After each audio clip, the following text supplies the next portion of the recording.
Okay, welcome to Bonded Voices, and this one is the folly of always having to be right.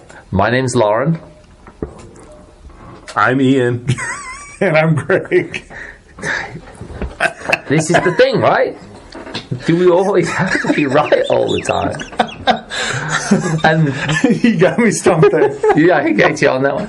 But so the folly of always having to be right. I'm sure every one of us have had that moment with friends, with family, with someone where the eye roll is higher than you can imagine from the person who's like, Here we go again.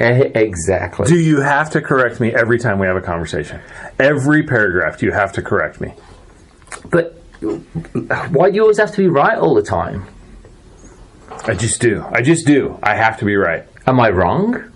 No, but I'm right. See, there you go. Right? So, There's actually a psychosis around that where I wish I knew the name of it, but whether you're more, it's not about being right, it's about you needing to be right. is that what it is? More so than having to be? Yeah. It's needing to. It's like a psychosis. There's a psychosis around it. Oh. Because I must admit, and I think it's a failing of mine at times, I think I fall into it. Well, it's not a psychosis if you do it, unless it's a habitual thing. I'm not trying to make you. I might be, yeah. but I think it's because you, as a man, and as you're leading the family, you want to know you're protecting correctly, providing correctly, that sort of thing, and you know. I know which way the wires go. Oh, jeez. And I've done that. I was rewiring the kitchen light stuff. And Ali says to me, she goes, are you sure they're turned off? I'm like, yeah. I mean, boy, did that hurt. Like, 15 amps. And how many more times has she reminded you of that? Oh, yes. Yeah, like those wires, right? Yeah. And it's a guy thing, right? And I think we all fall for that a little bit. I've still got all my fingers, but and I think it's a double-edged sword. That's the way I look at it. With the always having to be right thing. I'm sure you've had. Oh yes, I'm again. I hope my wife's not listening to this, because, you know. But there's a part of you. It's like.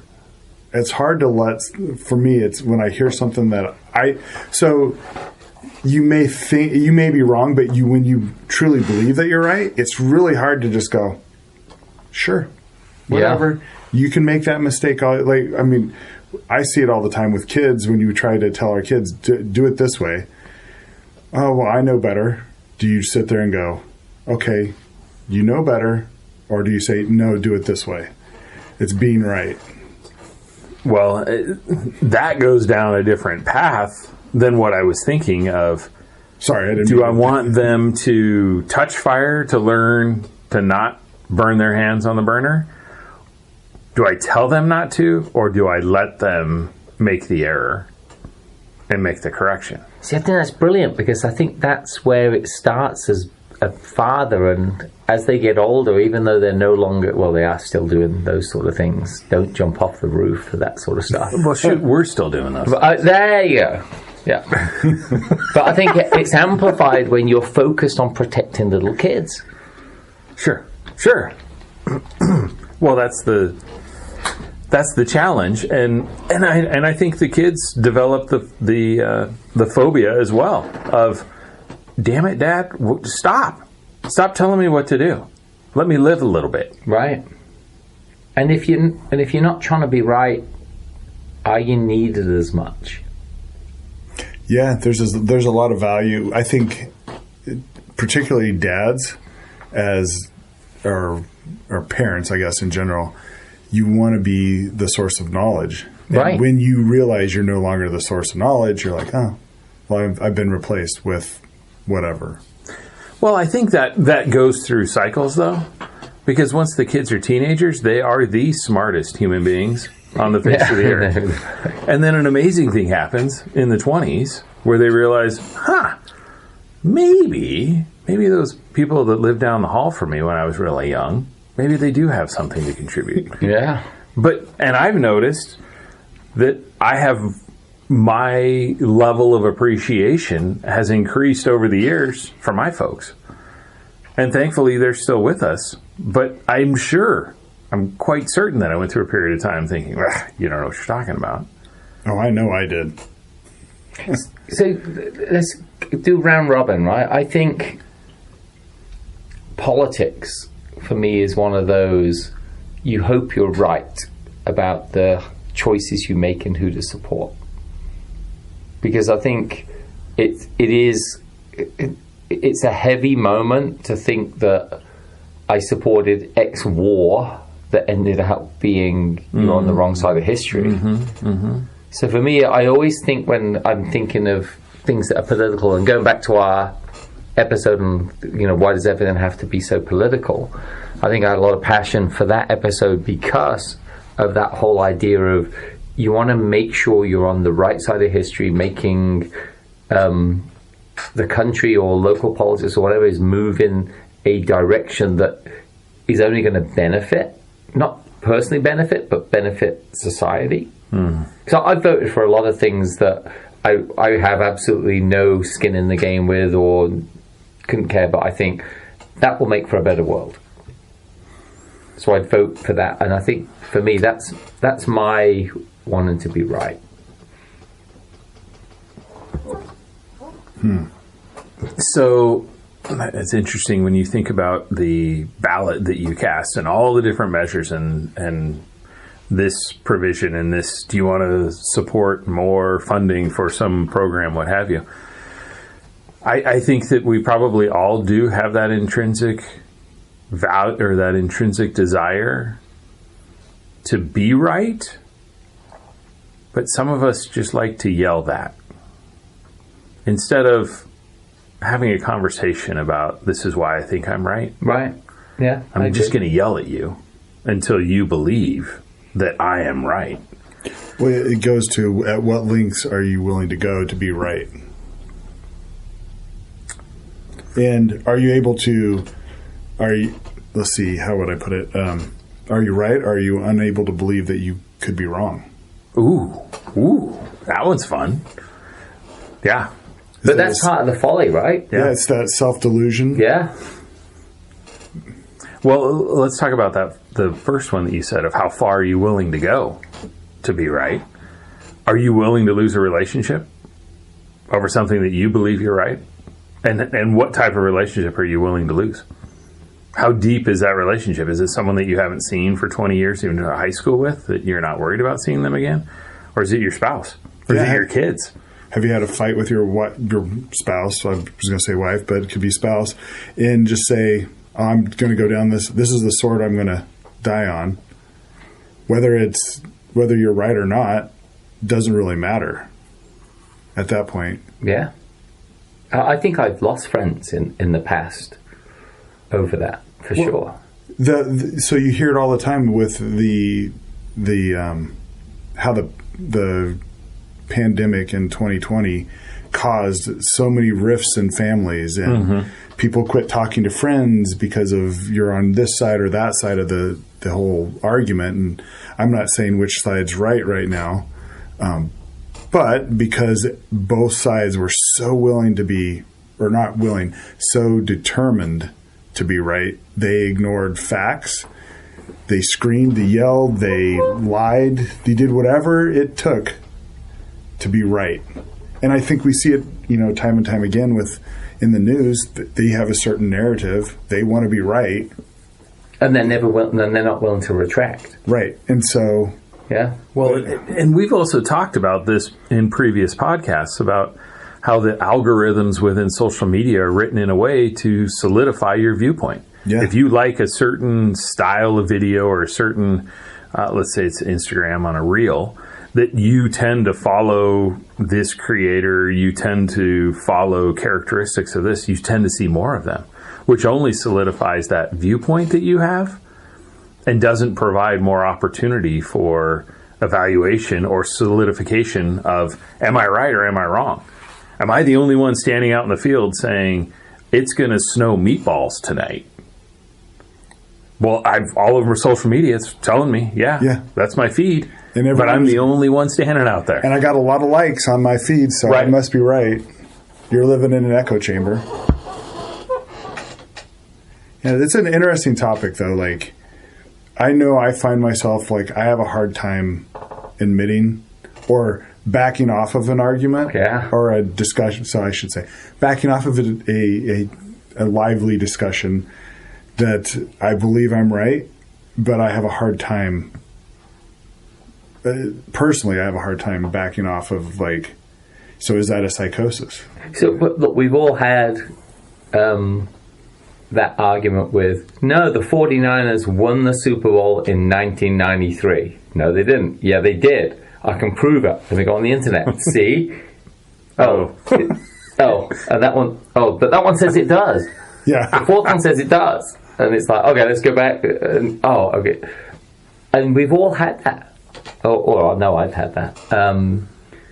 And I watch it even with kids as well, where they go and say, yeah, he did do that. No, he didn't. Yeah, he did. No, he didn't. Mm-hmm.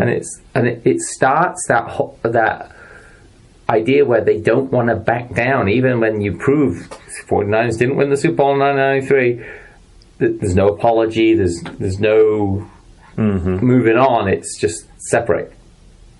And I think that folly comes into, well, I think if you go back to the start of the First World War, a lot of it was the whole idea of, what's the truth, what actually happened, and I think even to the point of what they say, the Kaiser was sent a telegram and was like, "Yeah, that can't be right." Sure. And they were like, he's like, it'll blow over. And it didn't blow over. Before you know it, like, you have hundreds of millions or millions and millions of dead people. And so that a whole idea is, I think, people need to look at their lives and say to themselves within their relationships, where, and what is it at work? Is it like with spouses? Is it friends? Where are you putting that stake in the ground of, I need to be right on this? Well, so I think it boils down to, do you value those people? Because if you valued their opinion, you wouldn't close them off. Because, like, you really, when you're in this situation where you have to be right always, you've already taken the conversation out of the mix. You're there to just... Correct. Good point. You're a dictator at that point. You're going, or not a dictator. You're more of a authoritarian. You're giving a speech. You're not there to have a conversation. So, do you really value the people you're talking with if you're not willing to concede on some points? Maybe you feel like you're really there, but I'm right, but maybe I should concede a little bit and say, yeah, your opinion's valid as well. But there's a sign of weakness in that as well. So so you have to. I don't know. It's a perceived. You don't want to. You don't want to be the. Sure. No one wants to be considered weak. At least maybe that's my perception. Maybe that's where I think I'm right on this. but you don't want a leader that waffles either. Right. But not everyone's. Have you noticed how we're all saying right with the whole folly of like having to be right? No, I think all of a sudden I was listening around. I think I've said it like 10 times so far. Right. So there's a term that I recall hearing quite a bit when I was growing up of the "we agree to disagree," and I don't hear that term a whole lot anymore. Correct. It's almost a situation where if you thought of the wrong answer, just scuttle over into the corner quietly and don't admit that you didn't get it right. Mm-hmm. But going back to the leaders part, right? Can you imagine if we have well, I don't know what we do about it. Do we have to really imagine? Yeah, hang on a second. I don't think that's an imagination. It's not too much of a stretch there. I think that exists around the world.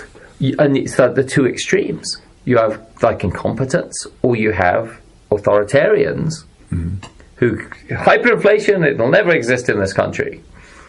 And then all of a sudden you've got Venezuela with hyperinflation, or Brazil or Argentina, or these countries that were once great countries that collapsed under, a lot of times, one person driving everyone in the wrong direction. Mm-hmm. Back to the emperor's new clothes. Right. Oh, yeah, you're right. You're right. You're absolutely right as the leader. Sure. Because you're passionate about what you're saying. Yes. Does passion equal, For some people, absolutely. I mean, think about validity. if we go into the political realm, it's a social experiment.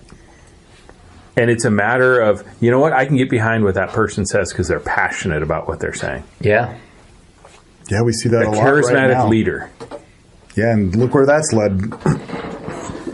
And I think there's currently with what's going on, in October of 2023, there's a lot of passion on various sides of certain issues right now, and both sides believe they're right, and both sides will never concede. I read an article about a famous comedian that came out publicly saying that she's lost friends over a disagreement on what sides to support on certain events. And so, to your point, how far are you willing to go to be right in your mind? Understanding that's your own perception. Yeah. And it is a folly, because you don't grow by always wanting to, or never being able to say you're sorry, never being able to say I was wrong. Mm-hmm. Well, you assume that you're the expert on that subject. And there's so many subjects that you can never be an expert, but we all seem to think that we're an expert on everything. Can't people just have a conversation like we're doing around a topic without anyone having to put a stake in the ground and say, no, this is the correct way, or this is the right way, or this is the evidence, when it really is subjective and opinions?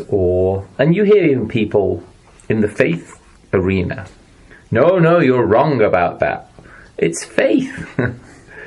There are certain truths, right?